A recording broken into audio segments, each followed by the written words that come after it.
Buenas noches a todos, bienvenidos a su clase del día de hoy. Hemos estado hablando en días anteriores de lo que son los modelos de referencia de red, específicamente los dos modelos que son los utilizados en la actualidad, que son el modelo OSI y el modelo TCP/IP. Y hablamos de las diferentes capas que maneja cada uno de estos protocolos. Vamos a hablar un poco hoy de lo que son los protocolos específicos de capa de aplicación. Vamos a hablar de los protocolos más comunes de esta capa para que nos vayamos haciendo una idea de los diferentes servicios que se brindan en las redes de computadoras. Ya los protocolos como el protocolo IP o como el protocolo TCP y UDP, pues ya se habló algo de ellos en las clases anteriores y debemos tener claro que la finalidad o el nivel de este curso, que es un manejo más técnico, pues no va tan orientado a concentrarnos en el funcionamiento de estos protocolos, sino en los procesos asociados a las configuraciones de las redes y los servicios. Pero digamos que a modo introductorio vamos a mirar cuál es la finalidad de estos protocolos, antes de comenzar ya con los procesos asociados a la gestión de los medios y a las configuraciones de los equipos de red y de los recursos de red. Entonces ya sabemos que la capa de aplicación es la capa que maneja pues todos los programas, las aplicaciones que utilizan los usuarios, desde ya sea usuarios técnicos o ingenieros manejando lo que son los servidores o los servicios que se brindan a través de la red, o los usuarios convencionales a través del uso de los clientes. Existen muchos protocolos en esta capa, es la capa con más protocolos de comunicación existentes. Surgen protocolos nuevos cada vez que surge una nueva aplicación que implemente su propia manera de comunicarse. Y obviamente pues estos protocolos, como son de capa de aplicación, solo se preocupan por el funcionamiento de la aplicación y no, por ejemplo, por el direccionamiento o por la forma como se transportará la información. Eso no es potestad de esta capa y precisamente por eso estos protocolos no tienen por qué preocuparse por esos aspectos.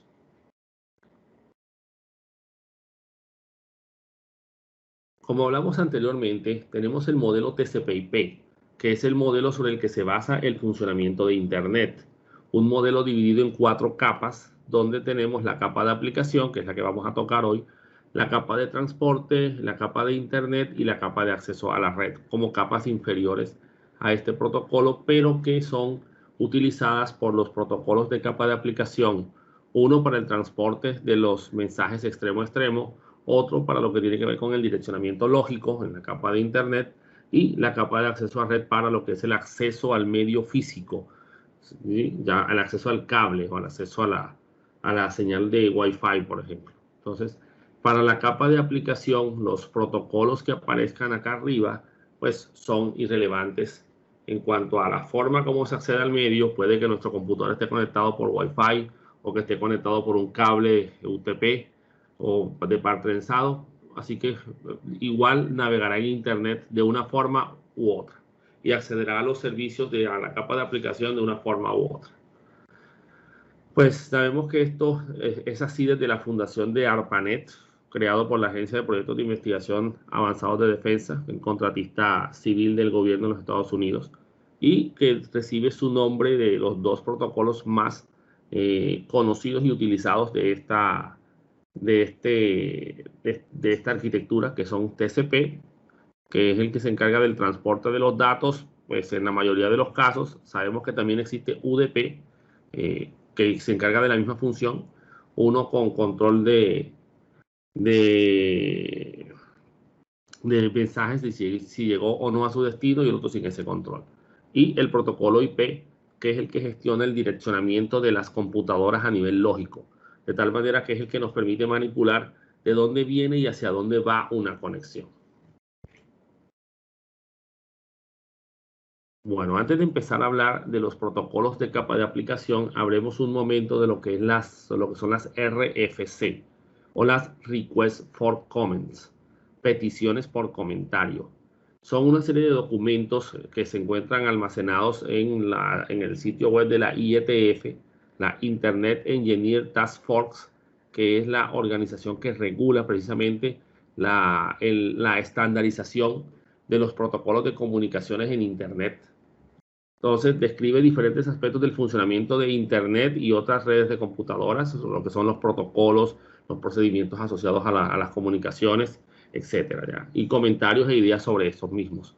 Estos documentos son escritos por personal experto de diferentes empresas, algunos incluso con el apoyo de la IETF, pero muchas veces de gente externa, que son las que se les ocurrió la idea de un protocolo de comunicaciones y desarrollaron una nueva tecnología. Entonces la publican, le escriben un documento de este tipo con las características propias de IETF. ¿Sí? Ellos tienen incluso, hay una RFC sobre cómo escribir RFCs. ¿Ya? Entonces, digamos que redactan el documento con las características particulares. Esto toma tiempo, esto no se hace de un día para otro. Ahorita vamos a ver un draft de la versión 3 de HTTP y veremos que tiene ya varios años desde que de estar dando vueltas, digámoslo así, hasta que sea aprobado como ya un documento oficial. Entonces, los documentos que están aquí registrados son los estándares de comunicaciones abiertos, ¿verdad? Asociados a lo que tiene que ver con TCP/IP. Los que son no abiertos, pues ya son propietarios y son exclusivos de las empresas que los fabrican.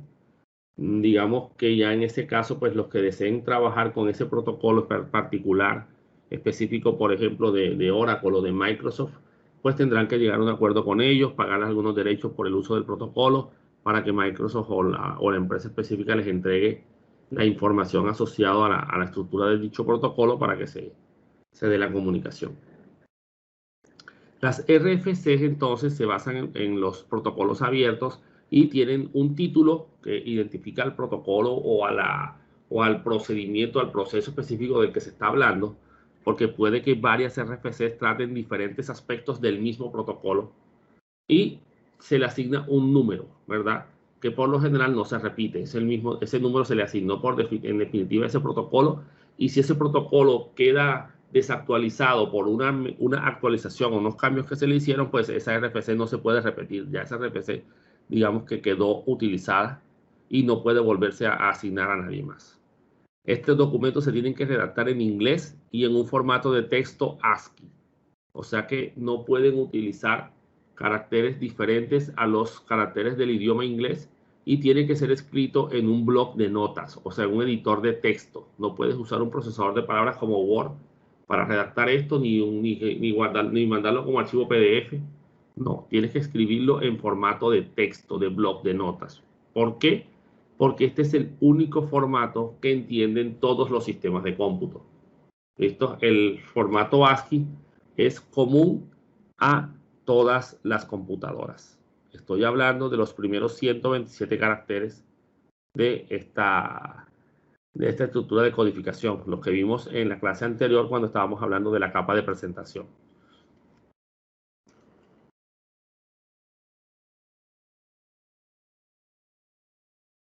Entonces, antes de pasar a mirar los protocolos, veamos unos documentos de estas RFC para que entendamos cómo están construidas.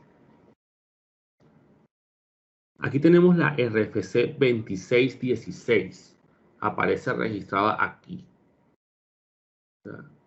Este está en formato PDF porque ya ellos lo convirtieron, pero el formato original se entregó en modo texto. Esto que está aquí son los autores del documento. Miren que hay gente de Compaq, de la W3C, ¿sí? La World Wide Web Consortium. Tenemos gente del Instituto Tecnológico de Massachusetts. Tenemos gente de Xerox. Miren, gente de Microsoft. ¿Ya? Entonces tenemos gente de diferentes empresas que se unen, investigadores de diferentes empresas que se unen para definir y desarrollar el protocolo HTTP, que es del que trata este documento. Específicamente la versión 1.1, que digamos que es la versión más utilizada de este protocolo, a pesar de que es de junio de 1999. Entonces, ya este documento dicen que está obsoleto, ¿verdad? Porque fue reemplazado por estas otras RFCs que están acá, ¿verdad? Estas lo actualizaron, pero ya estas de acá lo dejaron obsoleto. Y este documento dejó obsoleto a esta RFC que está aquí, a la 2068, que es la versión anterior del protocolo HTTP. Entonces, aquí aparece toda la descripción, ¿sí? Un resumen del protocolo. Aparece su tabla de contenidos, ¿saben? Con todas las características completas según lo que el modelo de RFC dice que tiene que tener el contenido de este documento. Hay algunas RFCs, por ejemplo, esta tiene más de 176 páginas. Hay algunas que son simplemente 20 páginas, 10 páginas, 90 páginas. O sea, es muy variable, ¿sí? Es muy variable. Entonces, el que quiere entender cómo funciona un protocolo, tiene que leerse la RFC respectiva al protocolo y las RFC relacionadas con él. Porque obviamente, pues, es un poquito complejo a veces colocar toda la estructura completa en un solo documento. Entonces colocan ciertos aspectos que pueden ser compartidos por otros documentos, otras RFCs, en RFCs en comunes, ¿sí?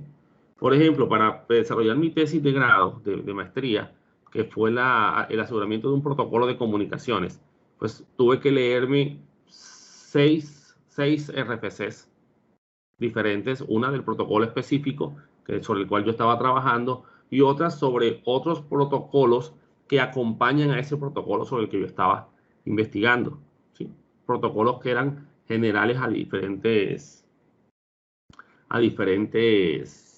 protocolos, pero que trabajaban en lo que yo necesitaba para este documento. Algunos eran de más de 100 hojas, otros eran de menos de 10 hojas, pero obviamente pues tocó leer todos esos documentos para entender cómo funcionaban esos protocolos y poder hacer un buen diseño de la solución que yo iba a plantear para mi proyecto de maestría. Entonces, si la gente quiere, digamos que uno de ustedes quiere construir un servidor web o un navegador web, digamos que a usted no le gusta Google Chrome, no le gusta Firefox, ni el Edge de Microsoft, ni el Internet Explorer, entonces usted quiere hacer el suyo propio. Bueno, listo. ¿Qué tiene que hacer? Tiene que descargar las RFCs asociadas al protocolo HTTP y leérselas todas. Conocer la estructura porque esta es la que te va a decir cómo tienes que hacer para intercambiar los mensajes en formato HTTP con el protocolo, pues específico HTTP, para que te puedas comunicar con cualquier servidor web en el mundo.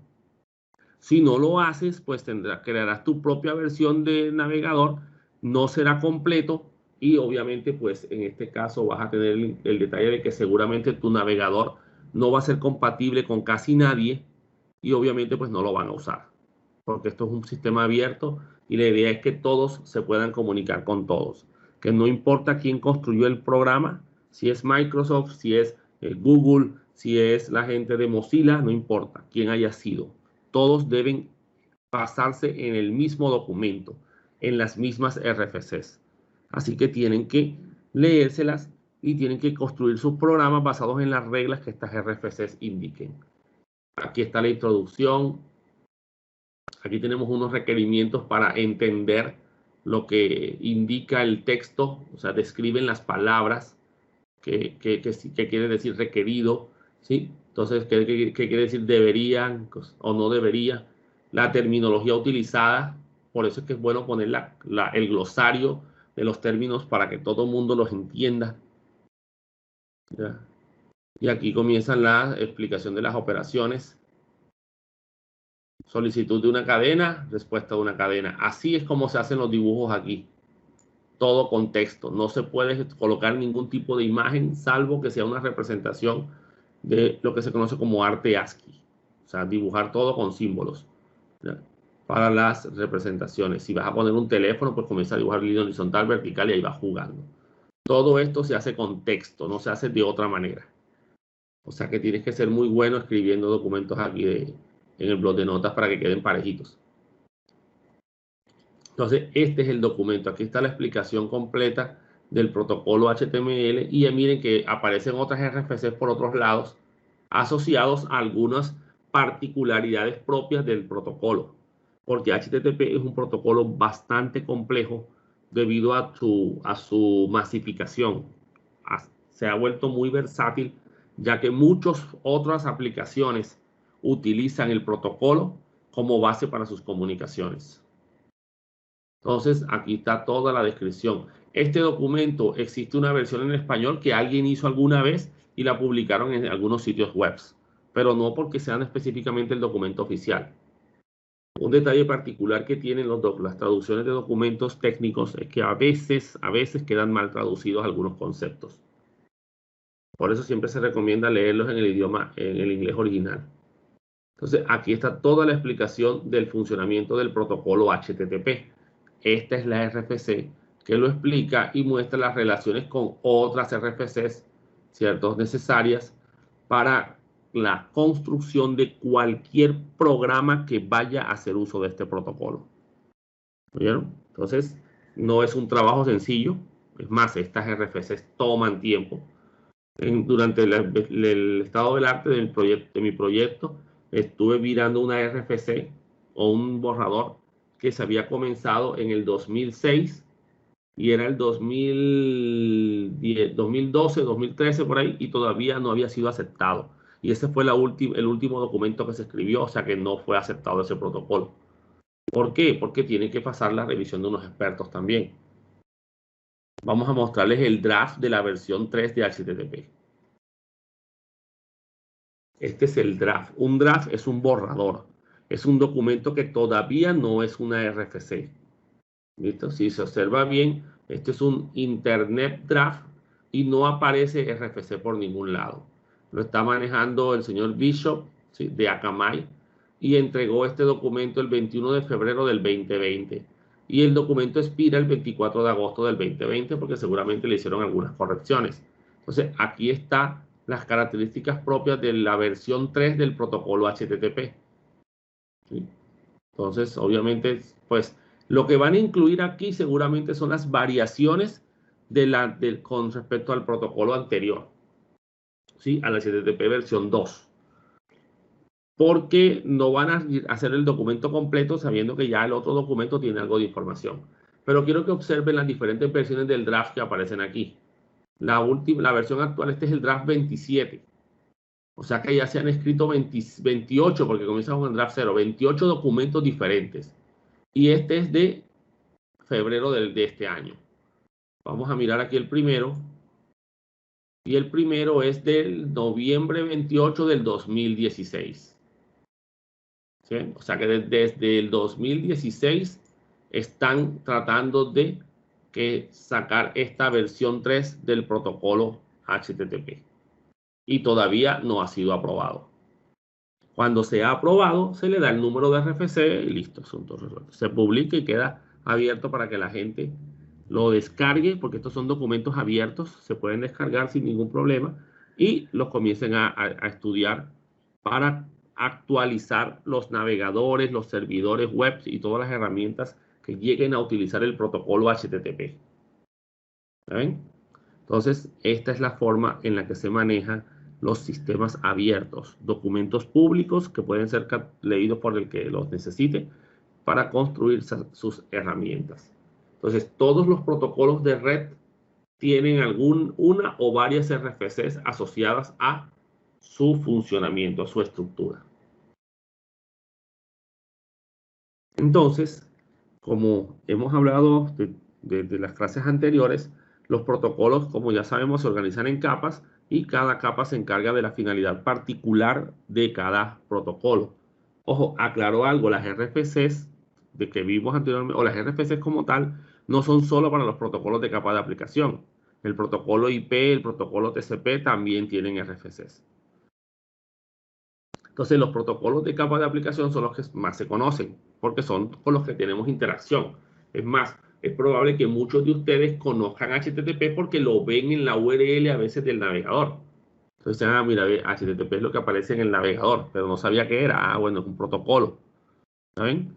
Entonces, los protocolos TCP y UDP se encargan del transporte de los datos, como ya les había dicho. Y el protocolo IP por el manejo de las direcciones, aunque tiene otras finalidades aparte de las direcciones, pero digamos que esa es su finalidad más reconocida, el manejo de las direcciones IPs. Y los de capa de aplicación, pues son los que o con los que nosotros interactuamos. Aunque en la actualidad la mayoría de los servicios que se están brindando a través de Internet se hacen bajo el protocolo HTTP. Porque ha demostrado ser eficiente y porque es al que los usuarios están más acostumbrados a través del navegador web. Incluso algunas herramientas de software que se manejaban antes han desaparecido. Han vuelto a aparecer a través de los dispositivos móviles, donde ya se construyen herramientas puntuales para los servicios que se quieren manejar desde el smartphone, pero solamente por esa particularidad. Pero por lo general, casi todos los servicios que antes se manejaban con programas diferentes o independientes se han ido migrando siempre a HTTP, y en los computadores todo se maneja por HTTP. Entonces aquí tenemos algunos protocolos, señores, de la capa de aplicación. Tenemos, por ejemplo, para los sistemas de nombres, el servicio DNS, del que vamos a hablar ahorita, que habla sobre el manejo de los nombres de los computadores en Internet. El servicio de configuración de host, o los servicios de configuración de host, bootp y DHCP, que básicamente se encargan de asignar direcciones IP. De estos, el DHCP es el que se está utilizando. Ya bootp ha dejado de utilizarse.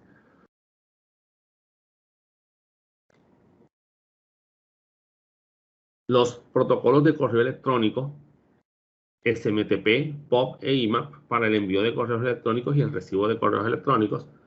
Protocolos para transferencia de archivos, o sea, para mandar archivos de un lugar a otro. No simplemente carpetas compartidas, sino ya protocolos abiertos para mandar información hasta a través de Internet. Y hablamos del FTP y del TFTP o Trivial FTP. Y el protocolo web por defecto, por estándar, que es el HTTP, que ha logrado que todos estos servicios, excepto el DNS y el DHCP, bueno, hasta el DHCP, se configura a través de ambientes web en algunos aspectos, en algunos servicios. Pero prácticamente todo se ha tratado de migrar hacia ambientes web. También los FTP se han manejado por allá. Los correos electrónicos ya se manejan, todos se manejan por HTTP. Antes se usaban herramientas de software diferentes. Entonces, ya que HTTP es el más conocido, el más utilizado, pues hablemos de él de primero. HTTP son las siglas de Hypertext Transfer Protocol, protocolo para transferencia de hipertexto, siendo hipertexto el lenguaje en el que están escritos los documentos que se transfieren a través del protocolo HTTP, específicamente el famoso lenguaje HTML. El puerto, todos los servicios, todos los servicios asociados a comunicaciones en red se basan o utilizan, perdón, un puerto de comunicaciones. Ese puerto, digamos que es la puerta donde los clientes tienen que ir a buscar el servicio. Los sistemas de cómputos tienen 65.536 puertos. Se registran a través de una variable de 2 bytes y ahí yo puedo definir el puerto asociado a el origen de la comunicación, el que establece la máquina cliente, y el puerto asociado hacia el destino de la comunicación, que normalmente, casi siempre, pues inicialmente es el puerto del servidor.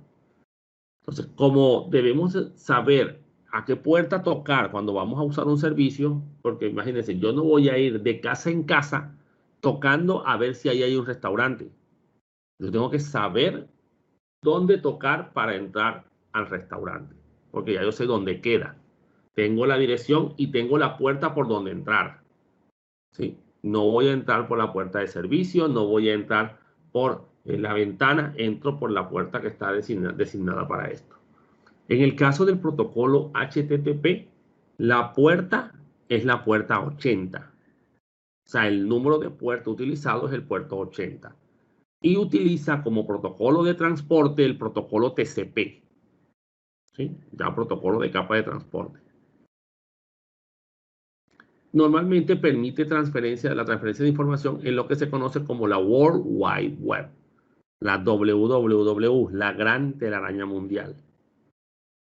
Esto no es más que un sistema que hace uso de Internet para la distribución de documentos, de páginas web.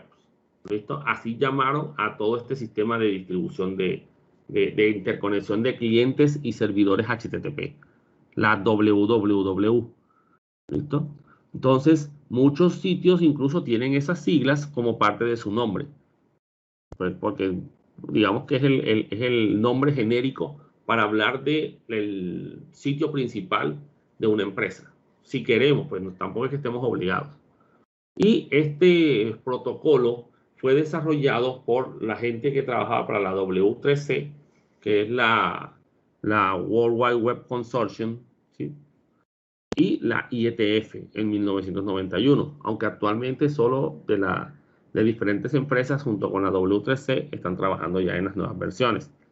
Y ahí tenemos una línea de tiempo que especifica cómo ha ido evolucionando el protocolo. ¿Sí?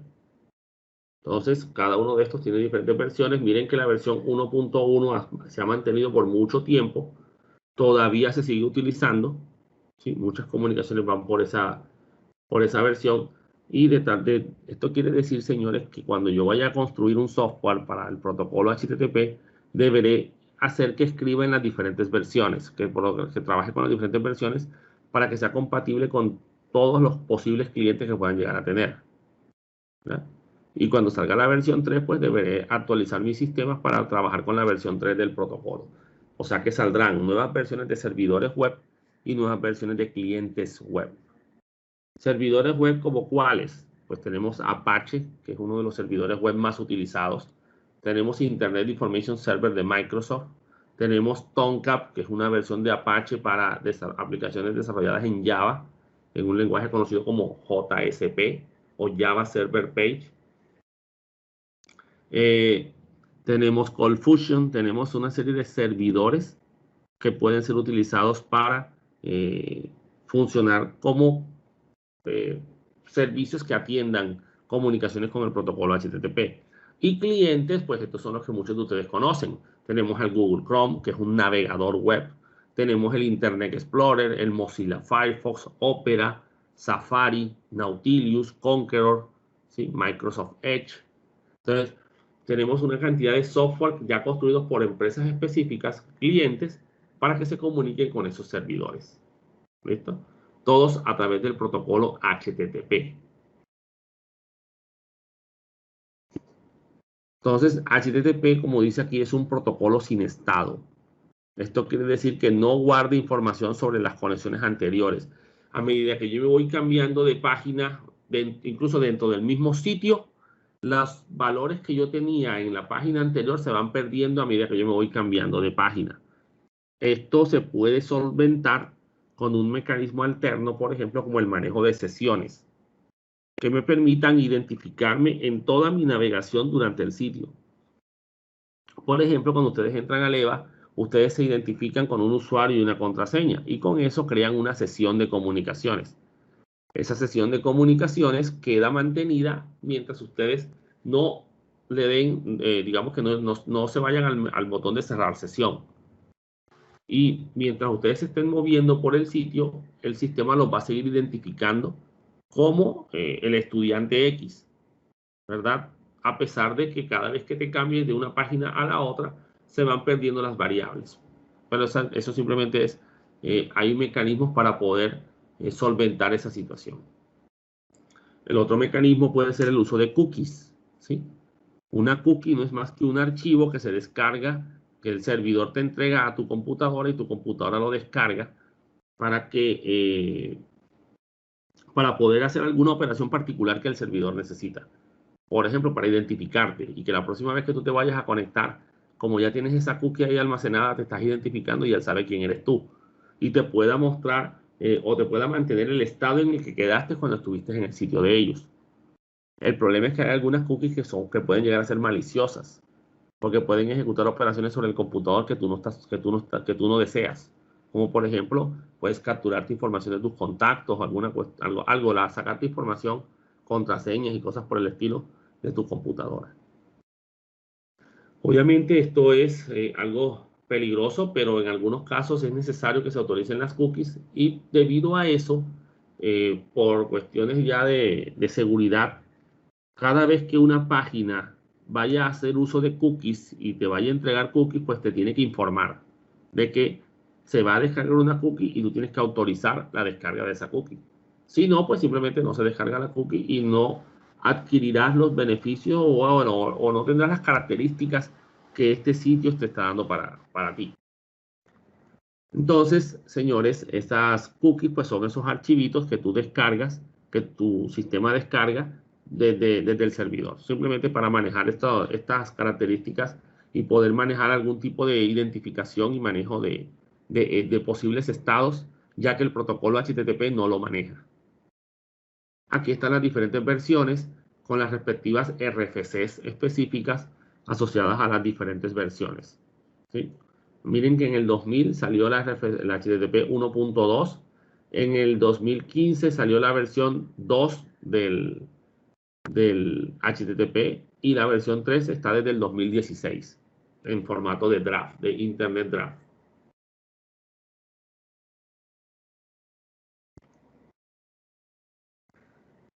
Bueno, hablando de lo que se conoce como el HTTP seguro o el HTTPS, hay que hablar de que el protocolo HTTP por sí solo manda la información en lo que se conoce como texto plano. O sea, toda la información viaja en forma de texto sencillo, sin ocultarse y sin protegerse de ningún tipo. Quiere decir que si alguien captura tráfico HTTP, podrá leer el contenido de ese tráfico sin ningún problema. Si ese tráfico contiene un usuario y una contraseña para acceder a algún servicio, pues ahí se verá el usuario y la clave. Entonces, para solventar esta situación, se hace uso de una capa de seguridad que pertenece a la capa de transporte, que es utilizar cifrado en las comunicaciones, o sea, criptografía. La criptografía es una forma de ocultar información para que no sea entendible por personas no autorizadas. El HTTPS son las siglas del Hypertext Transfer Protocol Secure, o sea, protocolo para transferencia de hipertextos seguro. No usa el puerto 80 por defecto, usa el puerto 443 por TCP también, porque HTTP se transporta por TCP. Sigue manejando la misma estructura de comunicaciones que HTTP, pero agregándole una capa de seguridad adicional. Eso es todo. O sea, sigue siendo las mismas estructuras de comunicación, siguen siendo los mismos mensajes, solo que le agregan cifrado o criptografía al documento. Un cifrado basado en SSL o TLS, aunque SSL ya ha dejado de utilizarse. SSL son las siglas de Security Socket Layer. Sí, es como capa de conexión segura. Ya está obsoleto porque tuvo ciertas falencias de seguridad. La última versión, creo que fue la versión 3, Google demostró que eran muy inseguras y actualmente se utiliza TLS o Transport Layer Security, que es otro protocolo utilizado para manejar la parte del cifrado de las comunicaciones en los sitios web.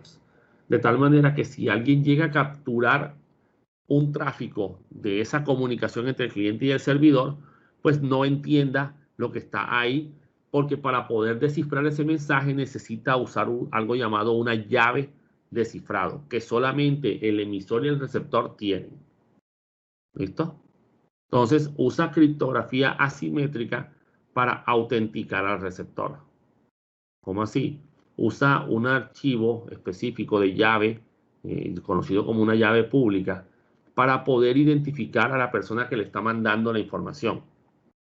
Los servidores deben adquirir un certificado digital con una autoridad certificadora. ¿Cómo así? El protocolo HTTPS cifra la información. Digamos que su seguridad está ahí. Pero cifrar un mensaje no es tan sencillo, señores. Tú necesitas utilizar unos algoritmos específicos y esos algoritmos necesitan de un valor inicial, que es una llave de cifrado. Una llave es un archivo con un código inmenso, digamos así, que se usa como base para el cifrado de los mensajes, para aplicar lo que se llama una entropía, o sea, un grado de desorden al mensaje. El problema está en que cómo mandas ese certificado, porque yo me estoy conectando con Google, pero yo no trabajo con ellos, yo no me comunico directamente con ellos, yo no voy a ir hasta Google a mandarles un correo diciéndole, por favor, mándenme un certificado. O Microsoft, mándenme un certificado. Porque imagínense, ustedes saben cuántos sitios web entran ustedes todos los días a navegar. Entonces, ¿qué sucede? Hay un mecanismo de intercambio de llaves, conocido como Diffie-Hellman, que permite que intercambiemos esa llave de cifrado a través de un ambiente inseguro. Básicamente, cada una de las dos máquinas calcula localmente su llave de cifrado, pero se intercambiaron unos valores específicos que hacen que esos dos cálculos sean exactamente iguales. Así que los dos se generan la misma llave. Cuando estén en seguridad, pues van a profundizar más sobre ese aspecto. Total, se generaron las llaves de cifrado de tal manera que mi cliente y mi servidor se pueden comunicar de manera segura sin que alguien más tenga copia de esa llave, porque esa llave solamente se crea para ese momento en esa comunicación. Y es independiente para cada usuario. Ahora, ¿qué es esto del certificado digital? Cualquier persona puede montar HTTPS, ¿cierto? O sea, yo puedo montar HTTPS para la página bancaria, pero resulta que yo podría también suplantar a una página de un banco, ¿sí? Yo no soy el banco original, y yo me genero mi propio certificado digital, mi propia llave de cifrado. También mis propias comunicaciones cifradas. ¿Listo? Entonces, aquí viene un problema. ¿Cómo sabe mi computadora que esa página con la que me estoy conectando sí es la página del banco? Entonces, el mecanismo que se implementa de certificado digital se basa en el mecanismo de confianza en un tercero, ¿sí? En algo llamado una autoridad certificadora. Les pongo un ejemplo para que entiendan este concepto. Una empresa les pide a ustedes su fotocopia de la tarjeta de la cédula de identidad autenticada. ¿Listo? O sea, tiene que estar autenticada. Entonces, ¿usted qué hace? Usted va a una notaría, lleva la fotocopia que sacó de la cédula y lleva la cédula original. El notario, que es la entidad en la que la empresa y usted confían, ese es el tercero de confianza, él revisa las comparaciones, verifica que la cédula sí le corresponda con la fotocopia y él le pone un sello y su firma, indicándole a la empresa, mira, ve, sí, doy fe de que yo verifiqué que sí es una copia original, es una copia válida de la cédula original. Listo, entonces la empresa ya confía en ese documento porque viene firmado por un tercero en el que todos confían y en el que todos conocen, digámoslo así. Muy bien. ¿Qué es una autoridad certificadora? Es una organización que ha sido registrada a nivel mundial y en la que todos confían. Hay varias autoridades certificadoras. Entonces, estas autoridades certificadoras tienen unos certificados que se instalan en todos los navegadores web. Y ahora les muestro un certificado digital en un navegador. Entonces, cuando yo me comunico por HTTPS con ese servidor, el del banco, por ejemplo, él me envía una copia de su certificado. Y yo valido con esa autoridad certificadora. Oye, ven acá, este sí es el certificado de la vivienda. La autoridad certificadora me dice, sí, este sí es el certificado. Entonces ya yo puedo confiar porque tengo un ente autorizador, ¿sí? Un ente en el que todos confiamos que está dando fe de que sí, ese sí es la página, ese sí es el certificado del banco. Ahora, si tú firmas tu propio certificado y no utilizas una autoridad certificadora, cuando yo vaya a validar contra la lista de certificados que yo tengo en mi sistema, no voy a encontrarte a ti. ¿Y qué va a pasar en ese caso? Pues sencillo, que el sistema te va a decir, no puedo garantizarte nada. No sé quién es este señor. El certificado se firmó por él mismo. Yo no puedo dar fe de que este sitio sea seguro. Por el simple hecho de que no conozco a esa autoridad que certificó ese documento. ¿Saben? Entonces, esa es la forma como se controla las comunicaciones seguras acá. Porque no es solamente cifrar, porque listo, el hecho de que tú no tengas un certificado digital basado de una autoridad certificadora no quiere decir que la conexión no vaya cifrada. Sí va a ir cifrada. El problema es que tú no sabes quién es el que está de aquel lado en el servidor al que tú te estás conectando. Y si es la página de un banco, mijo, entonces es un banco, no va a generar un sitio web con un certificado digital que no sea o que no sea válido de una autoridad certificadora. porque se podría meter en un lío bastante grande.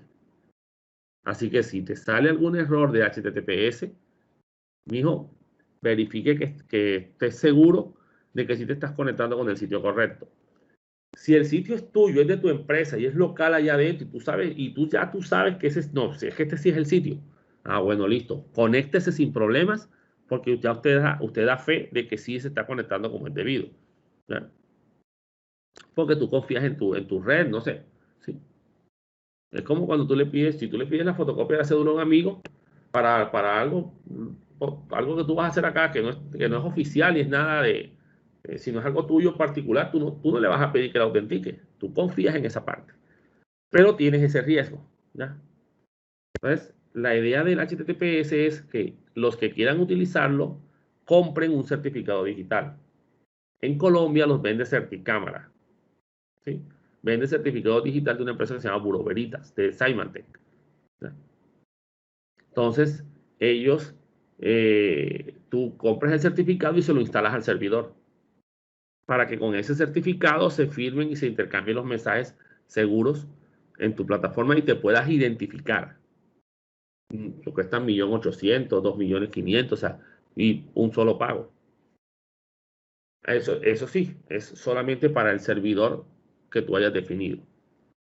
O puedes comprar un certificado Wildcard, que es uno especial para múltiples máquinas, para un dominio completo y se lo montas a todas tus máquinas, pero es un poquito más caro. ¿Okay? Entonces, esa es la forma de manejar la seguridad en las comunicaciones. Y no se aplica solo al protocolo HTTP. Este mecanismo de seguridad en el transporte se aplica por igual con otros protocolos como los servicios de correo electrónico, incluso las llamadas telefónicas también se pueden cifrar, ¿ya? Basados en este mecanismo. WhatsApp, si ustedes se fijan, WhatsApp les aparece a ustedes que la información va a ser cifrada. O sea que en algún momento ustedes tuvieron que compartir unas llaves de cifrado. Eso lo hacen a través de algoritmos de intercambio de llaves a través de medios inseguros como el que les mencioné de Diffie-Hellman. Ese es el nombre del mecanismo. Profe, y entre estas empresas certificadoras, ¿todas están al mismo nivel o hay unas que son más confiables que las otras? De cuanto a confiabilidad, todas manejan la misma confianza. Hay unas que son raíz, son de primer nivel, digamos, de la jerarquía más alta, y otras que dependen de esas jerarquías. Pero normalmente, pues, todas son de confianza, porque si están ahí, es porque son de confianza.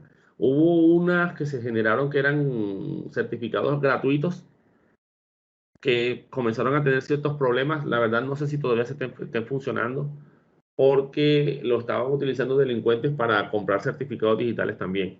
Y obviamente se estaban validando como sitios válidos, sitios maliciosos que tenían un certificado digital válido. Y esto obviamente le dio mala reputación a esa autoridad certificadora. Vamos a mostrarles en el navegador las autoridades certificadoras. Aquí vamos a irnos a la opción de configuración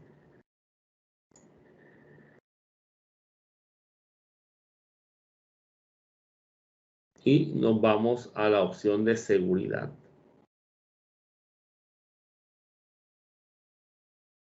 No, aquí, privacidad y seguridad.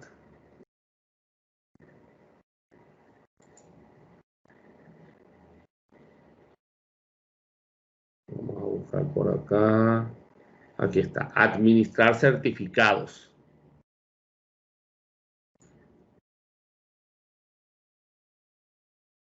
Y aquí se observan, señores, los certificados de las entidades certificadoras intermedias, las entidades de certificación de raíz de confianza y otras autoridades certificadoras acá.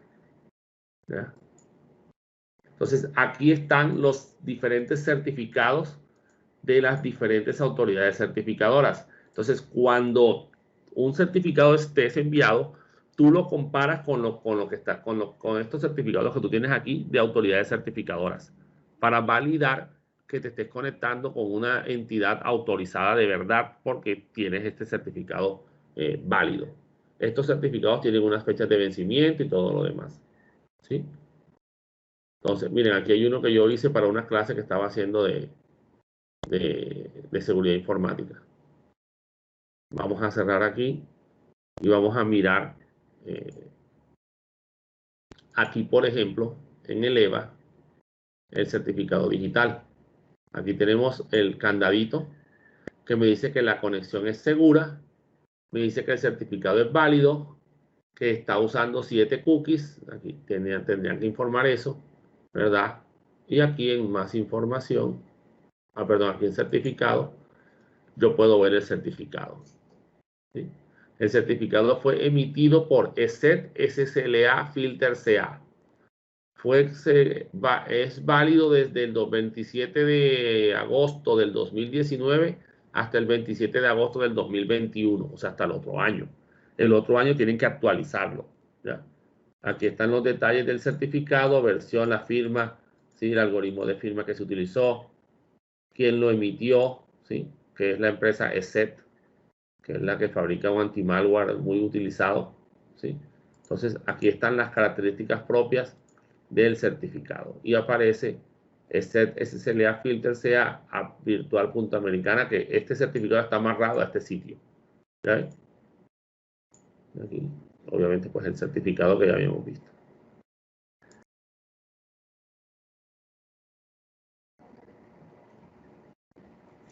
Vamos otra vez a la configuración. Aquí está, perdón.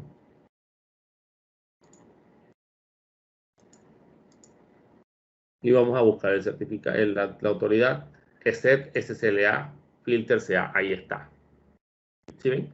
Si no estuviera aquí la autoridad certificadora, me hubiera aparecido un error ahí, ¿ya? Un error en ese certificado y me hubiera dicho que la página no era segura, que no se puede confiar en ese sitio. O sea, no tengo confianza para decirte si es quien dice ser, porque no hay un tercero de confianza que me lo garantice.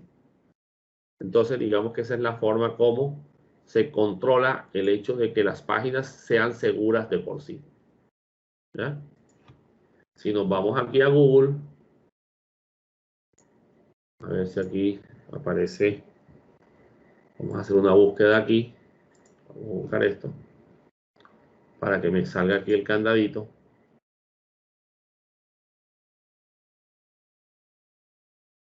Y miren quién es el que lo emitió. Ellos mismos. Google es una empresa grande. Google y pues aparte de ser la empresa líder, digamos que en servicios en Internet, también es autoridad certificadora. O sea que ellos se pueden firmar a ellos mismos. ¿Saben? Emitido por GTSCA 1O1. ¿Listo? Válido hasta el 11 de noviembre de este año.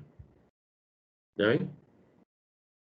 Entonces ellos mismos se firman sus certificados. Entonces, señores, esa es la seguridad que se implementa para garantizar la transmisión. No es solamente cifrar los mensajes, sino asegurarme de que con quien me estoy conectando sí es quien dice ser. ¿Ven? Para evitar fraudes, porque cualquiera podría montar un algoritmo de cifrado y crear un certificado digital no es difícil. Sí, hay unos comandos de OpenSSL para generar estos certificados que se pueden utilizar en Unix, ¿ya? Y listo, tú te firmas a ti mismo. Con eso garantizas que la comunicación va cifrada, porque sí va cifrada. El problema no está en que la comunicación vaya cifrada, porque eso no es solamente el riesgo que tengo aquí. El riesgo es que el que está de aquel lado, como yo no lo conozco, yo no trabajo con él, no es amigo mío, ¿cómo garantizo yo que ese que está allá, sí es quien dice ser? Cuando a ustedes les sale en el Facebook una invitación de una persona o una mujer pues muy llamativa, ¿verdad? Que tú no conoces, ¿cómo sabes de verdad que sí es ella? ¿Sí ve? Cosas así, así es como, eso es lo que se pasa, esta particularidad. Y se solucionó con este manejo, con el manejo de estos certificados digitales que se utilizan para garantizar la autenticidad, ¿sí? Para que ese tercero, esa otra persona me garantice que sí es ella la que se está conectando, si es esa persona. como tal. Vamos a hablar ahora, señores, del protocolo DNS. Este es un protocolo incluso más utilizado que, ¿cómo es que se llama? Que el HTTP y que el HTTPS, pero más desconocido. Porque lo tenemos especificado, lo tenemos configurado en nuestro sistema, pero lo usamos de manera indirecta. Ni siquiera sabemos que lo estamos usando. Este es el Domain Name System, el sistema de nombres de dominio. Es una estructura de nombres que se diseñó hace algunos años para organizar los nombres de los computadores en Internet y que se pudiera manipular a través de un sistema distribuido de nombres descentralizados y que estuvieran jerarquizados para identificar a las máquinas. De tal manera que a un ser humano le fuera más fácil aprenderse los nombres de los computadores en lugar de tener que aprenderse las direcciones IPs. Piensen en esto como si ustedes tuvieran la posibilidad de coger un taxi y decirle, llévame al estadio Metropolitano. Y el taxista valida en su base de datos interna cuál es la dirección de ese estadio y te lleva hasta allá. O que tú le digas, buenas, por favor, llévame a la casa del profesor José Palacio. El taxista verifica en su sistema de base de datos y ahí le aparece mi dirección, porque tienen un sistema de eso, digamos que para eso.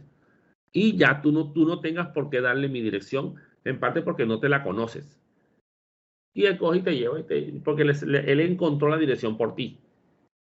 Entonces, eso es lo que hace un servicio DNS. Yo le doy un nombre y él me devuelve la dirección asociada a ese nombre.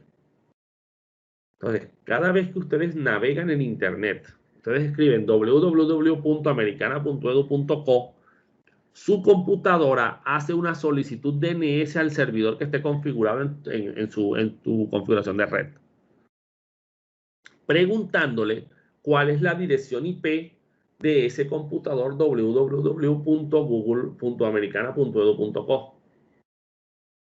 El sistema le devolverá la dirección IP y después tu navegador irá a esa dirección a preguntar por el sitio web. Entonces, esto es común a cualquier comunicación que se base en el nombre.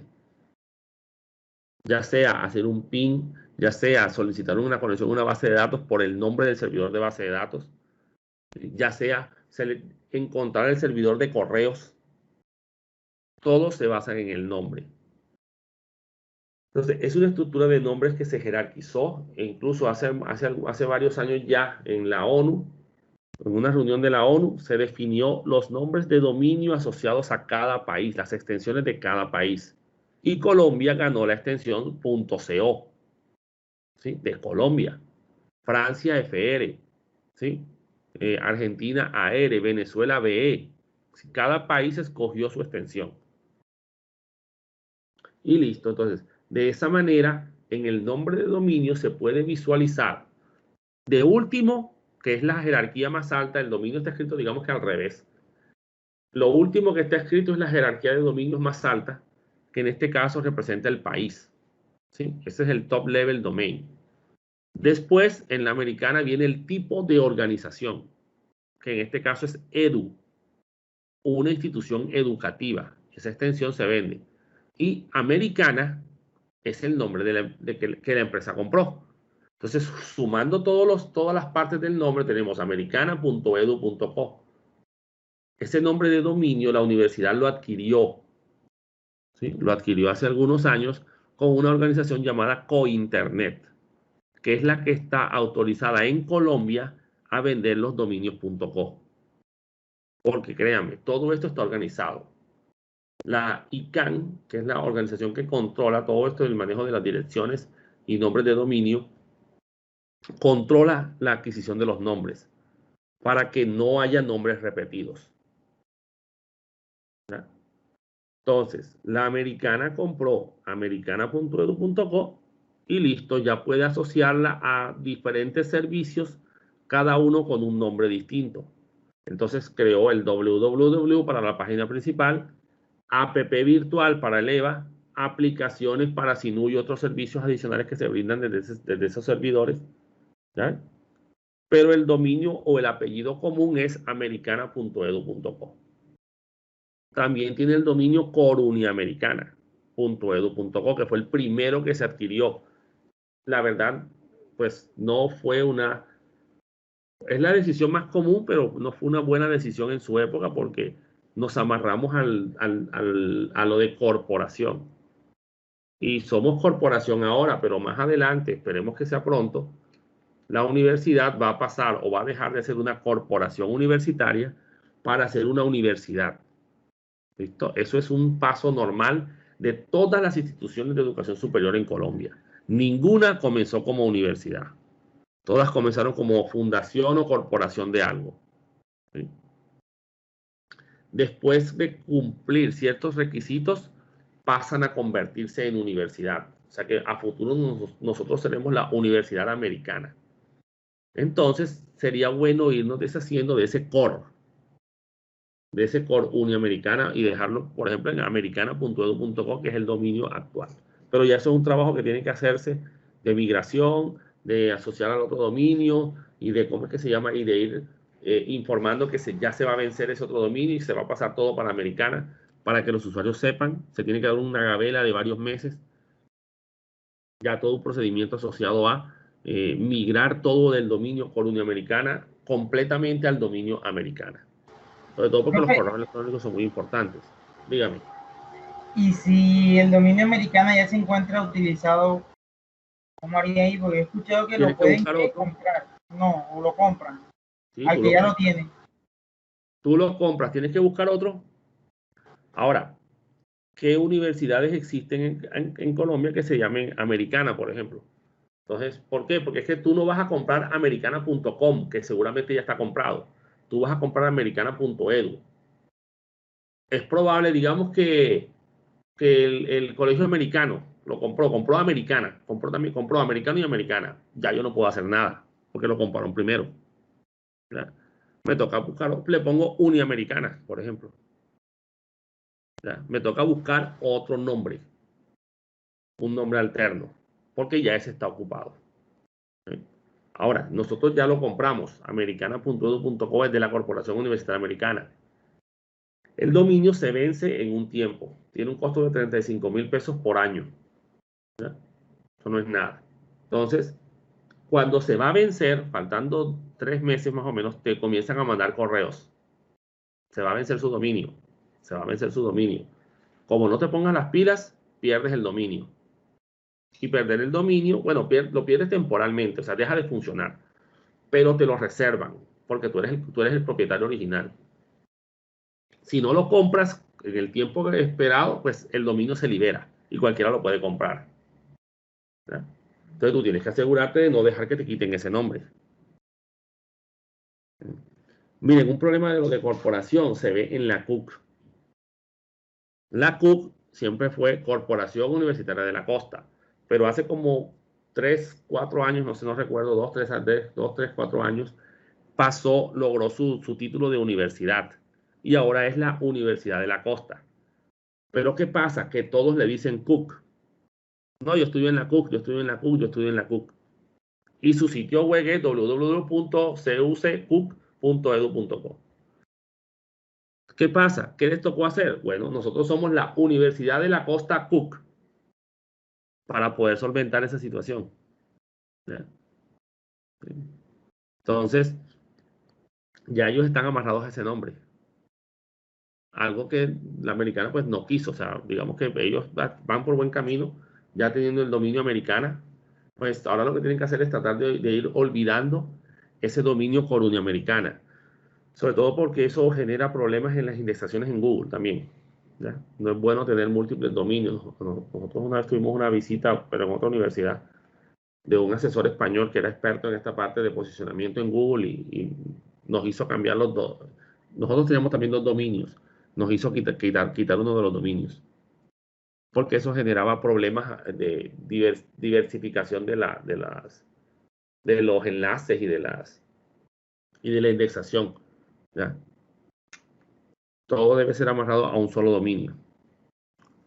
Pero ya esas son particularidades propias del marketing y del funcionamiento de los protocolos.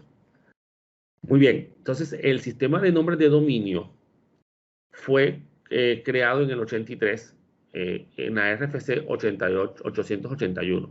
¿Sí?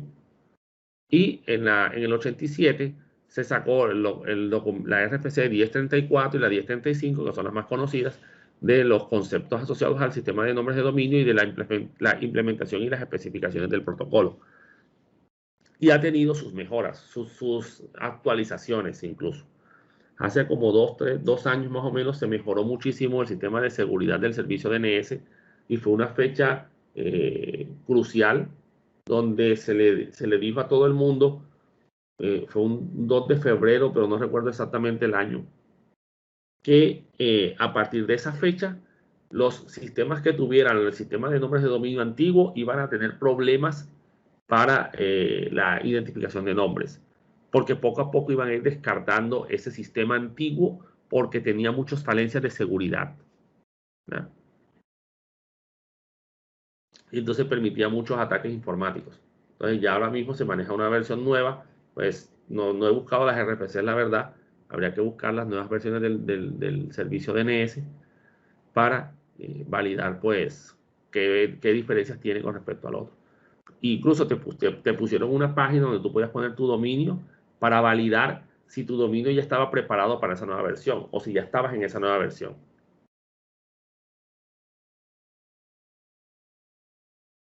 Aquí tenemos, por ejemplo, un comando que les voy a mostrar ahora que nos permite relacionar y encontrar. Yo le doy el nombre que quiero averiguar y él me devuelve la dirección IP asociada a ese nombre. Entonces, yo tengo algo llamado resolución directa, que es, yo le doy el nombre y él me devuelve la dirección. Y la resolución inversa, donde yo le doy la dirección y él me devuelve el nombre. En este caso, en cuanto a la dirección o a la resolución inversa, hay un pequeño inconveniente, y es quién es el dueño de la dirección IP. Cuando tú te conectas a Internet, tú haces uso de una dirección IP que te entrega el proveedor tuyo, el proveedor de Internet. O sea que esa dirección IP le pertenece al proveedor. Lo mismo sucede en las instituciones, en las empresas. Miren, por ejemplo, aquí, donde se le dijo NSLOOKUP, este es el comando que hace la solicitud de NS, www.americana.edu.co, y devolvió la dirección IP 149.202.72.232. Pero cuando se le hizo la resolución inversa a esa dirección, no me arrojó www.americana.edu.co, sino que me arrojó NS302536.IP 149. Miren que es la misma IP al revés, un poco excepto el último número, .eu. ¿Sí? ¿Por qué? Porque ese es el nombre que le puso, ¿verdad?, el verdadero dueño de la IP a esa dirección. ¿Por qué? Ese fue el nombre que él le puso. ¿Sí? Y ellos son los dueños. Ahora, otra cosa hubiera sido que la universidad le hubiera dicho, vengan acá, señores, porque esa dirección le pertenece a una empresa llamada GoDaddy. Señores GoDaddy, yo les voy a pagar porque me resuelvan de manera inversa mi nombre. Que si alguien coloca la IP de ustedes, esta que tengo asociado a mi dominio, ustedes le digan que es de la Americana. Eso se puede hacer, ¿ya? O lo otro es que tú seas el propio dueño de tu propio servidor DNS, que también se puede, no es difícil. Y ahí tú respondes tú mismo tus direcciones, y que tú seas el dueño de tus IPs. También se pueden comprar. Tú puedes comprar IPs públicas a una organización en Uruguay que se llama LACNIC, que es la Latino American and Caribbean Number Information Center. ¿Sí? Que es el Centro de Información de Números de Latinoamérica y el Caribe, que es básicamente el que controla las direcciones IPs públicas en Latinoamérica. ¿Sí? En Estados Unidos se llama ARIN. En África es AFRINIC. Entonces ya cada región tiene su RIR, se llama eso, su organización que le vende los nombres, las direcciones IPs Y acá los vende es LACNIC, ¿sí? Tienen un costo de $2.500 la dirección IP, el rango que quieras. Te venden aquí, te están vendiendo, creo que hasta un slash. A las empresas le venden hasta 250, no, hasta 1024 direcciones, ¿sí? Un slash 22. Y a los ISP le venden un rango más grande. Si eres una institución educativa, te hacen un descuento del 50%. ¿Sí? Nosotros adquirimos en la Universidad Simón Bolívar, pues el proyecto de adquirir las direcciones IP. Cuando le escribimos pues al ACNIC, le solicitamos y el precio era la mitad por ser institución educativa. O sea, $1.250. Pago único, es lo único que tienes que comprar. Eso sí, tienes que registrar un plan de uso. Tienes que decir, nosotros compramos 512 direcciones. Como teníamos la sede de Barranquilla y la sede de Cúcuta, teníamos que pagar 256 en Barranquilla y 256 en Cúcuta. ¿Qué ventajas tiene el tener tu propia dirección IP, por ejemplo? Tú tienes tu proveedor de servicios de Internet. Cuando tú lo contratas a ellos, ellos te dan unas direcciones públicas a ti. Y tú amarras tus servicios a esas direcciones públicas, por los que tengas locales. ¿Qué pasa si te va mal con ese proveedor y te quieres cambiar? Pues sencillo, pierdes esas IPs. Y te toca actualizar tus sistemas de dominio con las nuevas IPs que traiga el otro proveedor. Problema, el tiempo de actualización puede ser hasta de 24 a 48 horas. La actualización de los registros DNS en todo el mundo. Eso quiere decir que es probable que por un día o 2 días no te encuentren. Y eso es peligroso. 1 o 2 días sin correo electrónico es grave, puede ser grave para una empresa. Ahora, si tú fueras el dueño de tus propias IPs, no importa qué proveedor venga, ponen las IPs que sean tuyas. Tú le dices al proveedor, no, pero no vas a poner una IP tuya, vas a poner la mía. ¿Ya? Entonces yo tengo mis propias direcciones IP, usa una de estas para conectar, para configurar tus conexiones a internet. No me fue mal con ese proveedor, devuélvame la IP por favor, ya no voy a trabajar más con ustedes, me voy a cambiar para otro proveedor. Y le doy tome, vea, aquí está la IP que usted va a usar. Y listo, mis servicios DNS no corren peligro. ¿Ya? Entonces, esto es un detallito aquí, ya esto es el manejo que se le dé a lo que es el manejo de los nombres, el manejo de las IPs. ¿Sí? Esto es como mudarte de casa. Cuando una empresa se traslada de edificio, se le puede presentar el problema de que muchos clientes ya no lo van a encontrar. Entonces, tiene que buscar mecanismos para poder saber, para poder moverse. Ahora, si él se pudiera llevar su dirección, sería excelente. Pero el problema es básicamente eso no se puede hacer. Entonces, digamos que esa es la característica del servicio DNS. Vamos a mostrarles este comando funcionando. Muy bien.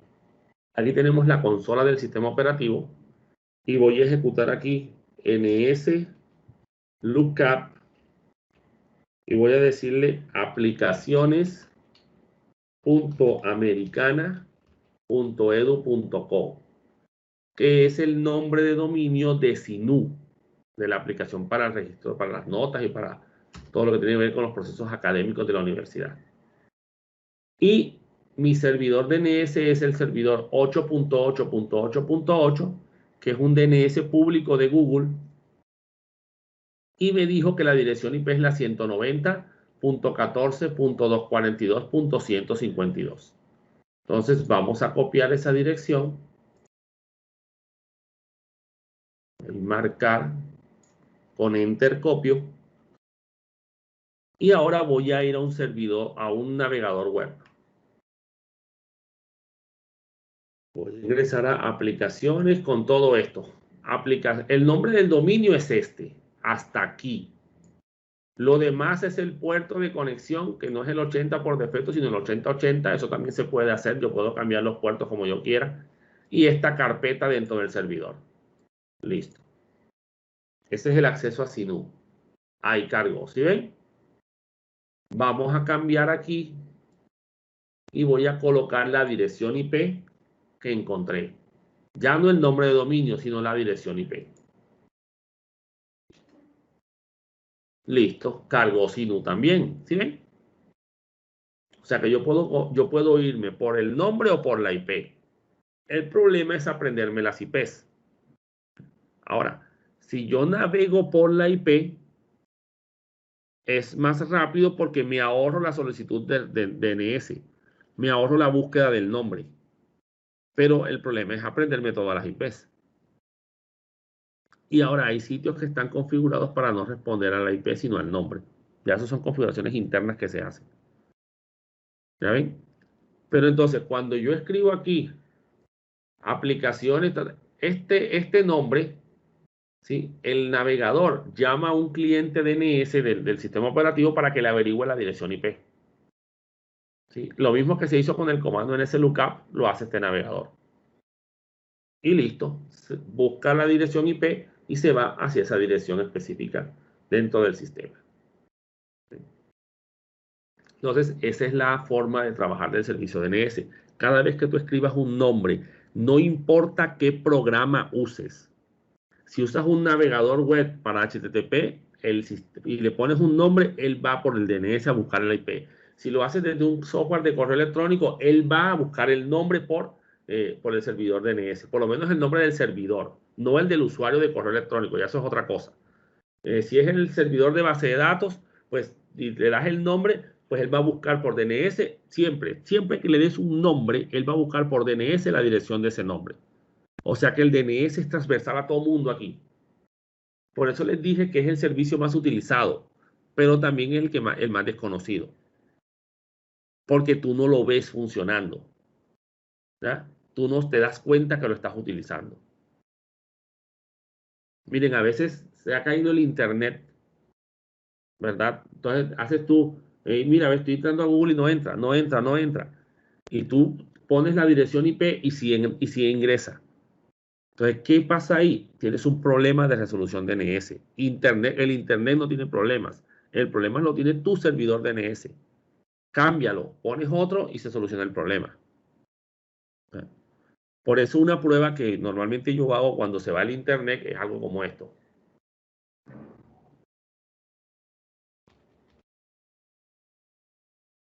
Me aseguro de hacer un ping hacia afuera, a Google. Respondió, listo, todo bien. Miren, le di el nombre y él me encontró la IP. Y luego le hizo ping a la IP. ¿Sí? Un ping es un mensajito para identificar que el equipo esté ahí. Pero digamos que no contestó, no tuvo respuesta. ¿Sí? Entonces yo hago esto. Ya no a un nombre, sino a una IP. Y si con la IP responde, es porque el Internet sí tiene conectividad. Lo que no tengo es forma de resolver los nombres. Entonces debo cambiar, ahí sí me toca entrar a la configuración de mi red y cambiar el servidor DNS. Terminología que yo debo conocer cuando hablo de DNS. ¿Qué es un hostname? Hostname es el nombre del equipo. La palabra host hace referencia a un equipo. Tenemos, por ejemplo, www, blog, Cronos, app virtual, americana, aplicaciones. ¿Sí? Son nombres de los hosts, el nombre de la máquina. Porque americana.edu.co es el apellido, digámoslo así. Entonces, el FQHN, el Fully Qualified Host Name, o el nombre de dominio completamente cualificado, es el nombre completo. O sea, cuando tú das tus dos nombres y tus dos apellidos. Este es www.americana.edu.co. El domain name o nombre de dominio es solo tu apellido. ¿Sí? Solo el nombre de la red, que es americana.edu.co. Y existe algo que es el TLD, el Top Level Domain o el dominio de nivel superior, también llamado dominio de primer nivel. Y es la primera parte del nombre, que es la última. En el caso de la americana sería .co. Puede ser com, org, edu, co, es. Colombia puede vender dominios de nivel superior sin organización. O sea que nosotros hubiéramos podido comprar también americana.co si queríamos, porque yo puedo comprar los nombres que yo quiera. Eso sí, Si yo voy a comprar el .edu, tengan claro algo. Si yo voy a comprar .edu, tengo que mandar la resolución del Ministerio de Educación de que soy una institución de educación, particularmente un colegio, o la resolución de la Secretaría de Educación en Barranquilla, por ejemplo, para los colegios de aquí de Barranquilla. Porque tú no vas a comprar un .edu así como así. Tú tienes que demostrar que eres una institución educativa. El .gov, por ejemplo, del gobierno es gratuito. El .com es pago. E incluso Cointernet, que es la empresa en Colombia que controla los nombres de dominio aquí en Colombia, digamos que le dio el permiso a otras empresas para vender dominios .com.co, por ejemplo, o .net.co. Pero los que son los ORG, de las organizaciones sin ánimo de lucro, los .edu, los .gov, los .mil de las instituciones militares, esos nadie los puede vender, solo por internet. Porque esos ya son dominios especiales. Es más, el MIL, el GOV, el ORG y el EDU para instituciones de educación pública es gratuito. Esos dominios son gratuitos. ¿Claro? Nosotros somos una institución de educación privada, tocó pagar 35.000 pesos por cada año que tengamos el nombre. Ahora, 35.000 pesos no es nada para una empresa, ¿no? Al año, eso no es nada. Es que ni al mes.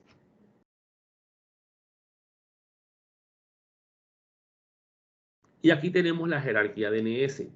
En la raíz está el dominio maestro de todos, que es el punto. Ese es el nombre que no se ve. Todo dominio termina en un punto.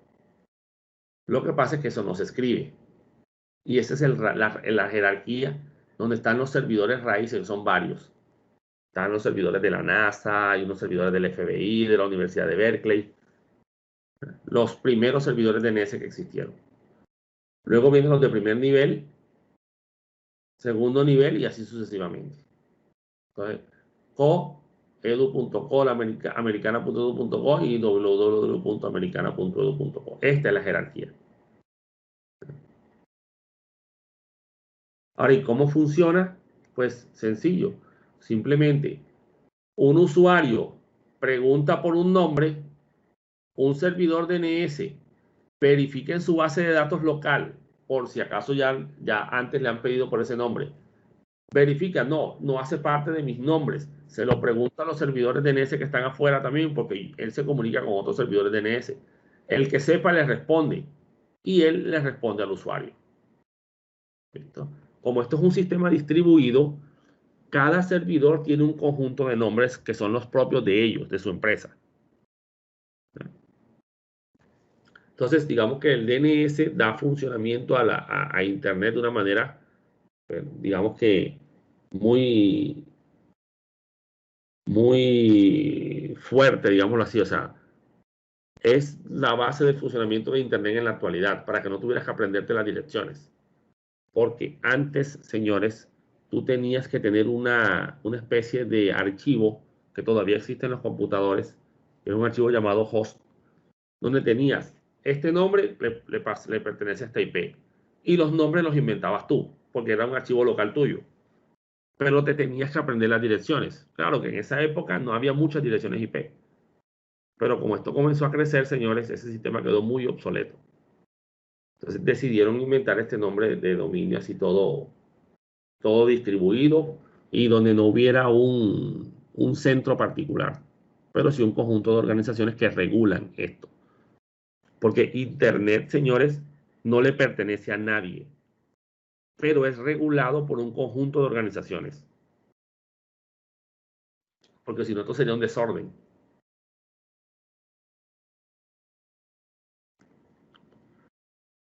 Pasamos ahora a otro protocolo que también es muy utilizado, pero que ha sido gestionado o que se maneja actualmente todo por lo general sobre HTTP. Y él internamente utiliza los protocolos de correo electrónico. El protocolo SMTP, de Simple Mail Transfer Protocol, protocolo para transferencia de correo simple, es uno de los protocolos que se utiliza para el manejo de correos electrónicos. Tengamos claro algo. En cuanto al manejo de correos electrónicos, hay dos mecanismos que hay que utilizar.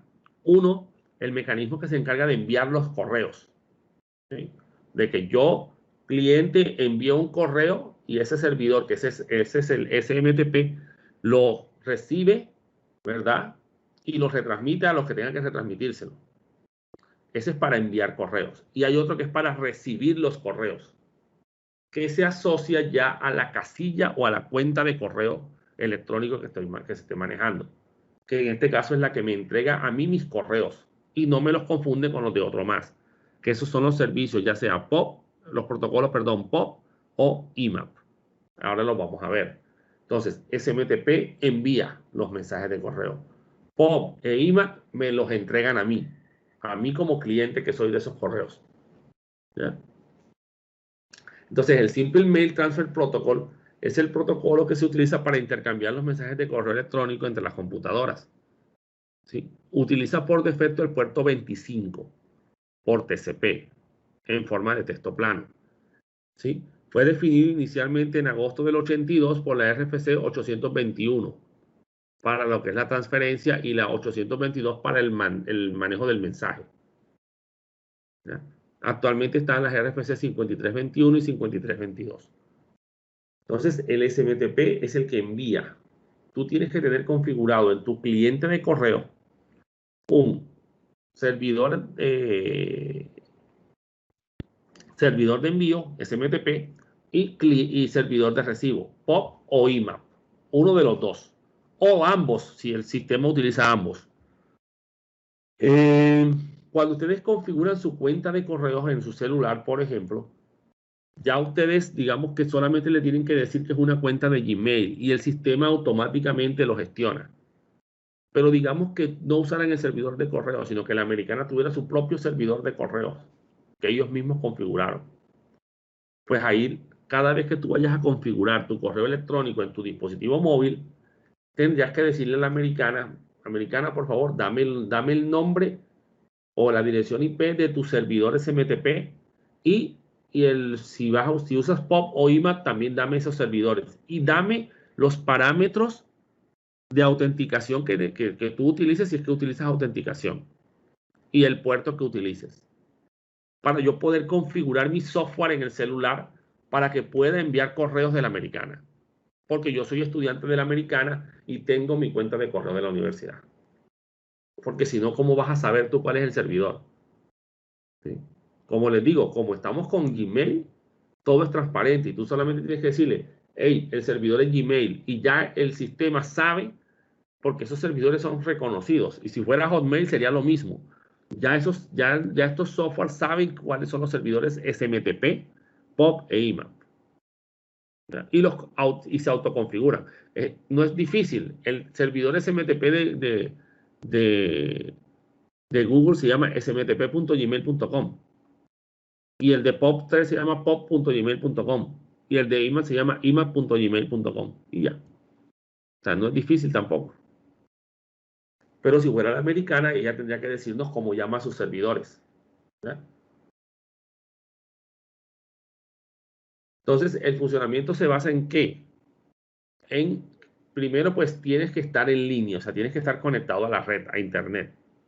¿Listo? Para poder hacer ese envío. A diferencia de POP, que POP puede funcionar desconectado.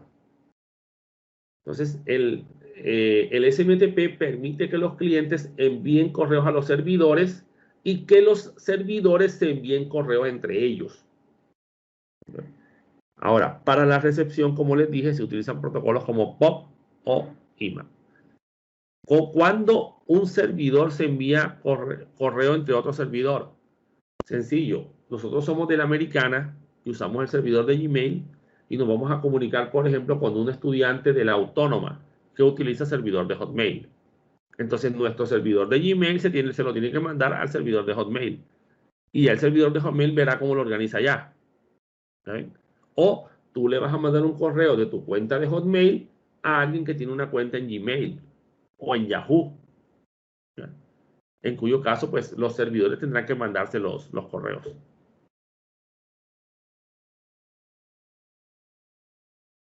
Ahora, los protocolos POP e IMAP. POP es Post Office Protocol, protocolo de oficina de correos. Utiliza por defecto el puerto 110 por TCP. Y está la última RFC fue la 1939, que es la versión 3 del software de servicio de correo, perdón, del protocolo. Lo que pasa es que una cosa es el protocolo y otra cosa es el servicio que usa ese protocolo, o sea, el software que usa ese protocolo.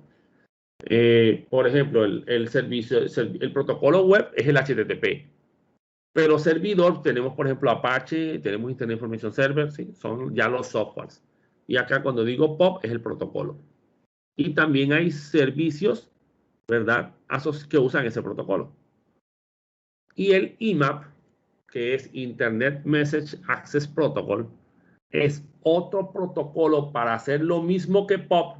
O sea que tú puedes escoger cuál de los dos quieres utilizar o usas los dos. Y que ya el cliente lo configure el que vaya a utilizar, si va a usar POP o va a usar IMAP. En cuanto a IMAP, el protocolo por defecto es el 143 y está definido en la RFC 3501. Y los dos hacen lo mismo. Permiten el acceso a los mensajes de correo electrónico que se almacenan en el servidor. O sea que es el que maneja las cuentas de usuario, las cuentas de correo.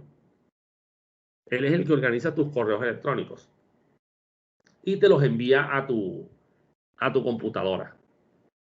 Así que él es el que se encarga de recibir los correos electrónicos y colocarlos en la casilla de correo correcta, o sea, en el usuario correcto. Si el usuario no existe, él es el que le responde a SMTP, no, me perdonas, pero es que esa cuenta que tú me estás pidiendo, eso no existe aquí. Y SMTP te mandará a ti un correo diciéndote, ese nombre de usuario no existe.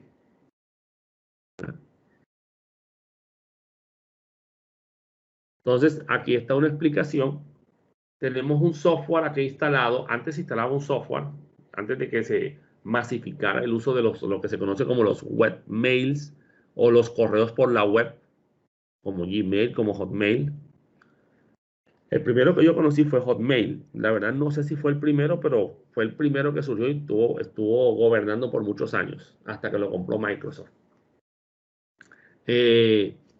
Tú antes tenías que tener en tu computadora un software, un Outlook, un Thunderbird. En los años 90 se utilizaba mucho uno que se llamaba Eudora, era muy bueno. Y eso es un agente de usuario de correo, un MUA, un Mail User Agent. Hagan de cuenta que sería como un navegador web, es un software para manejar, pero solo para correos electrónicos. Entonces tú configurabas ahí tu cuenta, tu usuario, tu nombre, tu contraseña, todo. Y el sistema utilizaba el protocolo SMTP para enviar los correos hacia el servidor. El servidor es un agente de transferencia de correo, un MTA, Mail Transfer Agent. Entonces, tú eres Gmail, entonces este es tu servidor de Gmail. El correo iba para Hotmail, entonces se lo puedes mandar a otro por SMTP, a otro agente de transferencia, a otro MTA, si es otro. Pero si tú le mandas de Gmail a Gmail, eso es aquí mismo. ¿Ya? Y también deberás tener un agente de entrega de correos, un MDA, Mail Delivery Agent. ¿Listo? Este sería SMTP, el MDA sería POP o IMAP. Y estos señores se los entregan por POP o por IMAP al agente de usuario de correos para que pueda leer sus correos. La ventaja de ese mecanismo es que los correos se descargan a tu computadora y tú los puedes leer desconectado. ¿Ya? En los webmail, si no tienes internet, no puedes ver el correo. Entonces, digamos que esa es la forma así general como trabajan estos servicios de correo electrónico. El protocolo DHCP. Este es otro protocolo que también es utilizado, pero que normalmente utilizado en una red LAN. Es el Dynamic Host Control Protocol. Protocolo de control dinámico de host. Siempre hemos hablado de las direcciones IP. Son las direcciones que identifican a las computadoras. Pero, ¿qué pasa si tu computadora no tiene una dirección IP? Entonces, deberá existir la posibilidad de tener configurado un protocolo que te asigne la dirección. ¿Ya? Obviamente, de esta manera, toda la configuración de las IPs es gestionada por un software que se encargará de no repetir las direcciones. Cosa que yo puedo hacer si las configuro a mano. ¿Ya? Porque me equivoqué, no me acordé que esa IP ya estaba asignada y se la asigné a otra máquina. Entonces, este protocolo utiliza el puerto 67, pero miren, ya va por UDP, ya no va por TCP, para que el servidor escuche las solicitudes, y el puerto 68 para responderle a los clientes. Se encarga de la dirección, la asignación dinámica de las direcciones IPs, ya sea IP versión 4, como lo estipula la RFC 2131, o IP versión 6, como lo dice la RFC 3315. ¿Listo? Más adelante, cuando estemos hablando de direcciones IPs, hablaremos de lo que es una IP versión 4 y lo que es una IP versión 6. Normalmente, ¿qué parámetros asigna por defecto este servidor? O sea, los que por lo general se le asignan. La dirección IP que va a tener la computadora. La máscara de su red, que es la que va a identificar, a poder organizar la dirección IP. La puerta de enlace, que es la que va a utilizar para salir de Internet. Y los servidores DNS, que son los que le van a resolver los nombres. Claro que él puede mandar más parámetros, pero estos son los básicos, ¿ya? Entonces, el protocolo de HCP es el que se utiliza cuando queremos que nos asignen una dirección IP. Tu máquina no tiene una dirección IP, entonces manda un mensaje broadcast. Recuerden que un mensaje broadcast es un mensaje que envían a todas las máquinas en la red solicitando una dirección. ¿Usando qué? Usando el puerto 67 para conectarse con el servidor. El servidor que esté por ahí cerca, que tenga el servicio de HCP funcionando, pues verifica dirección IP desocupada y te envía por el puerto 68 la dirección IP que te va a asignar. Y así ya tú tienes una dirección. ¿Okay? La otra es que pongas la dirección a mano. Entonces, aquí en la configuración, por ejemplo, los detalles de la red, se observa que habilitado para DHCP, sí. Quiere decir que tu dirección IP la asignó un servidor. Esta fue la dirección IP que asignó 192.168.1.143. Esta es la máscara que asignó. Esta es la puerta de enlace. Y aquí está la dirección IP del servidor de HCP y el servidor DNS que asignó. ¿Okay?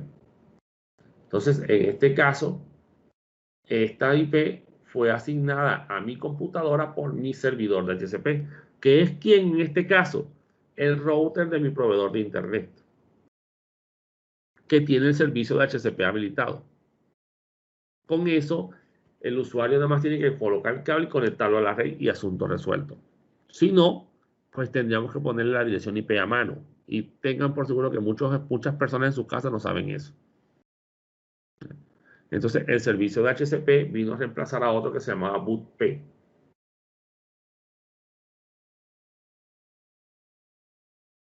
Aquí tenemos algunas listas de puertos y servicios, como los que ya hemos visto, algunos y otros que no hemos visto. El servicio web, HTTP o HTTPS, y ahí están los puertos 80 y 443 respectivamente, por TCP. Los nombres de dominio DNS, el puerto 53, ya sea por UDP o por TCP. Por UDP para las solicitudes que nosotros hacemos como clientes y por TCP para que los servidores se comuniquen entre sí, para intercambiarse mensajes, ya sea más bien entre servidor maestro y esclavo, o sea, el principal y el secundario. Correos electrónicos, miren que tenemos SMTP, POP3 e IMAP, y también tenemos SMTP-S, que es el SMTP seguro, y que va por el puerto 465. El POP3 seguro va por el puerto 995 y el IMAP seguro va por el puerto 993. Utilizan el mismo mecanismo de TLS que HTTP. Todo esto vía TCP. Las direcciones IP, pues ya lo habíamos visto, el de HCP, puertos 67 y 68 por UDP. Sistemas para gestión remota es cómo conectarme remotamente a otra computadora. Algo así como el escritorio remoto. El escritorio remoto es el RDP, Remote Desktop Protocol. Es propiedad de Microsoft. ¿ya? Ese no es abierto, así que utiliza un puerto bastante alto. El Telnet y el SSH es para lo mismo, para conectarme remotamente por la otra computadora, pero no por un ambiente gráfico, sino por un ambiente de consola. ¿Sí?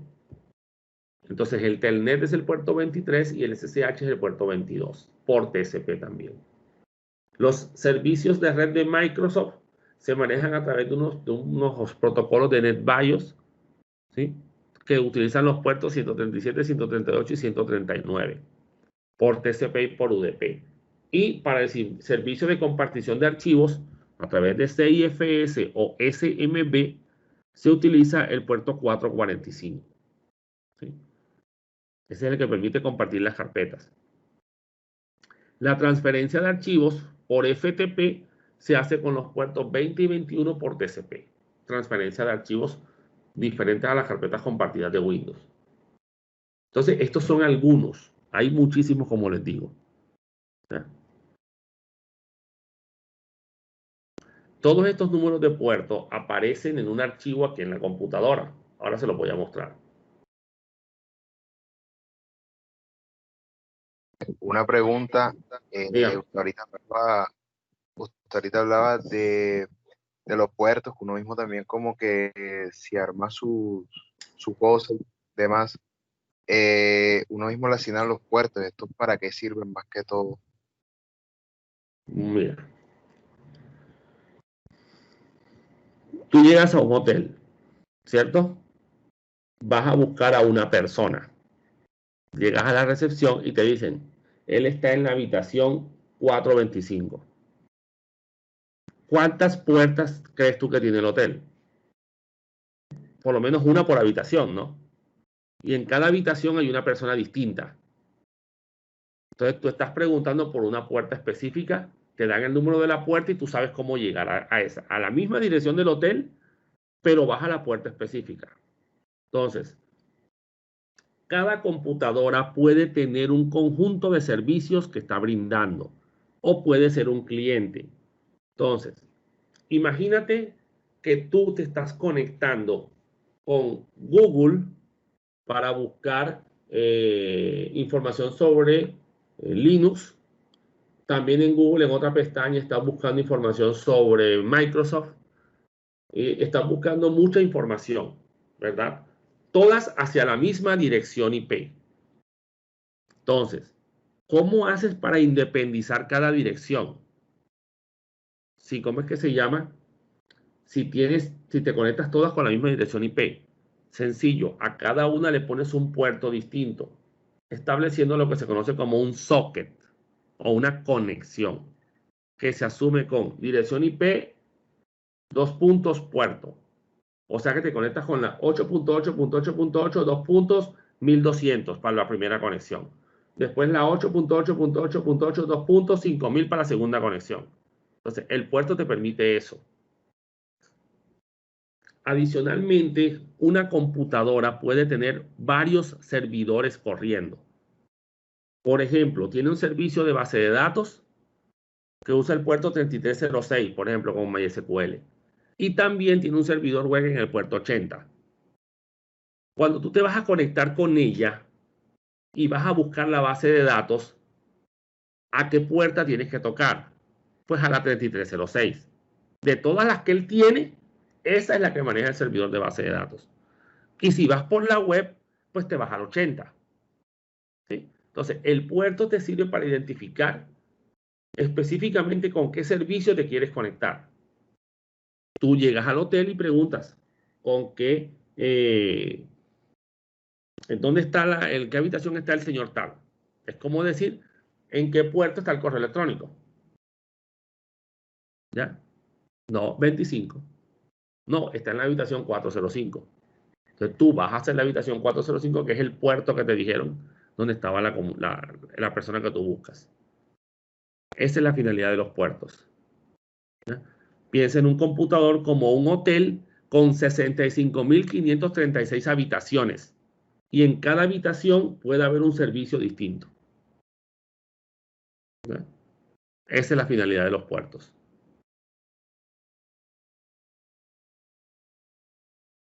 Este es el archivo service de Windows, pues en este caso. Pero este archivo aparece en todos los sistemas operativos, ¿oyeron? En la primera columna está el nombre del servicio. Miren, SSH, y aquí está el puerto 22 por TCP. Y aquí está la descripción de lo que es ese servicio. Vamos a buscar aquí HTTP, el 80, ¿sí ven? World Wide Web.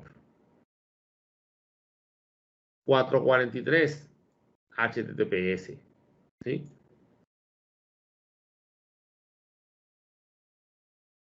Vamos a buscar el 53, aquí está. El dominio por TCP y por UDP. ¿Sí? Boot TP, pero ya esto asociado a, ya esto no pertenece al Bootstrap Protocol, sino al DHCP. ¿Sí? Entonces, aquí está la lista de puertos y los servicios que están, los protocolos, perdón, que aparecen en esos puertos.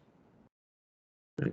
Entonces, estos son puertos estándar. Eso sí, señores, yo puedo cambiar mis puertos como yo quiera. No estoy obligado a respetar el estándar. Pero el problema es que si la gente sabe que el servicio web está en el puerto 80, ¿cierto? Y yo voy a tocar en el puerto 80 y no hay nadie, pues tendría que buscar la manera de averiguar en qué puerto es que está el servidor. ¿No? Por eso es que en Sinú no usa el puerto 80 por defecto, sino que usa el 8080. ¿Por qué? Así lo configuraron, señores. El problema es, ¿cómo saben ustedes eso? No tienen forma. Entonces, ¿qué sucedió? Pues que la americana en los enlaces en su sitio web puso el puerto ellos mismos para que la gente supiera cómo llegar. ¿No? Entonces, digamos que poco a poco vamos a ir viendo esto del manejo de puertos, de direcciones IP, cuando vayamos a configurar los servicios y vayamos a aprender a utilizar las redes de computadoras. Bueno, señores, ese era el tema de los protocolos de la capa de aplicación. Con esto finalizamos este tema en la clase de hoy.